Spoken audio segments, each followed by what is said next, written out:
The U.S. Senate has once again blocked a vote to end military action in Iran. This deadlock could escalate conflict in the Middle East and affect global security now.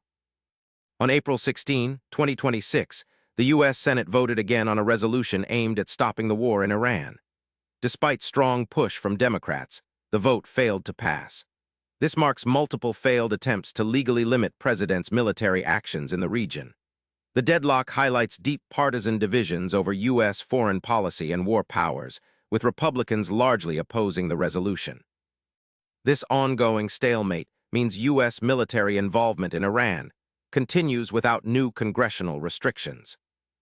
Following the failed vote, Democratic leaders vowed not to give up. They argue that Congress must reclaim its constitutional role to decide war and peace. Democrats say the continued conflict risks American lives and regional stability. They plan to reintroduce similar measures and rally public support to pressure Senate Republicans. This ongoing battle in Washington shows how contentious and unresolved the Iran war issue remains in U.S. politics. Without a Senate-approved stop to the war, U.S. forces remain engaged in Iran-related operations. This prolongs instability in the Middle East, where tensions are already high due to previous conflicts and proxy battles. Regional allies and adversaries are watching closely, as any escalation could trigger wider confrontations.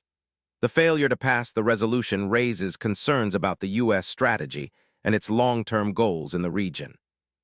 This vote failure is a clear signal of how divided Congress is on foreign policy. Democrats want to curb the president's war powers, while many Republicans support a more aggressive stance. The conflict over Iran is becoming a key issue in upcoming elections and could influence voter turnout. It also raises broader questions about separation of powers and the role of Congress in authorizing military action. As Democrats pledge to keep trying, new votes and proposals will come. Public opinion may shift as the war continues and impacts news headlines. Activists and advocacy groups are expected to ramp up pressure on lawmakers. Watching how this develops will be crucial to understanding the future of U.S. involvement in Iran and Middle East peace prospects. The Senate's failure to end the Iran war means the conflict will drag on, potentially affecting global stability and U.S. security. It also shows how political battles in Washington directly shape foreign policy. Stay informed because these decisions impact you, from energy prices to national safety. Subscribe now to get the latest updates on this fast-changing story.